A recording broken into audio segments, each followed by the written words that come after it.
Alors continuons avec l'exercice 18. Ici, donc, on nous parle d'une roue équilibrée qui est partagée en 5 secteurs identiques.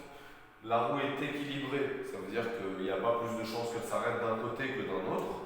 Elle est partagée en 5 secteurs identiques, ça veut dire qu'on a... Donc elle est équilibrée, ça veut dire en haut ou en bas ou à droite à gauche, c'est pareil, elle n'a pas plus de chances de s'arrêter d'un côté que d'un autre. Les 5 secteurs sont identiques, ça veut dire que chacun des 5 secteurs, ils ont autant de chances d'être atteints. On a autant de chances de finir dans chacun des 5 secteurs, parce qu'ils sont identiques. Donc on en a un vert, deux bleus et deux rouges. On a un secteur vert, deux secteurs bleus et deux secteurs rouges. On fait tourner la roue 200 fois. Et on note à chaque fois si on a obtenu vert, bleu ou rouge. Et on obtient les résultats suivants. Donc, parmi les 200 fois où on a fait tourner la roue, 36 fois on a obtenu vert, 87 fois on a obtenu bleu et 77 fois on a obtenu rouge. Déterminer la fréquence d'apparition du secteur bleu. Donc la fréquence d'apparition du secteur bleu. Le secteur bleu, il est apparu 87 fois. 87 sur combien de fois au total? La fréquence d'apparition du secteur bleu, la fréquence,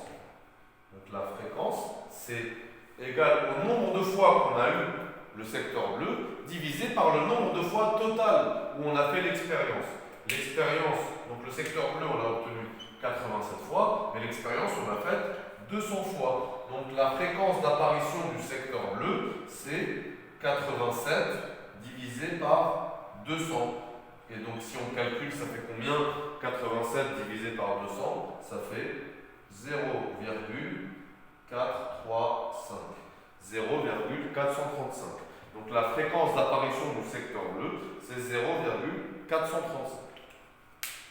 Quelle est la probabilité d'obtenir un secteur bleu lors d'un tour de roue? Quand on tourne la roue, notre probabilité d'obtenir le secteur bleu, ça va être quoi? On a 5 secteurs, dont 2 qui sont bleus. 2 qui sont bleus parmi les 5 secteurs. Donc la probabilité de tomber sur un secteur bleu, ça va être quoi? Ça va être 2 sur 5. Et 2 sur 5, si on calcule en nombre décimal, ça fait combien? Ça fait 0,4. Vous voyez que la fréquence et la probabilité ne sont pas très loin les unes des autres. La fréquence, on a trouvé 0,435.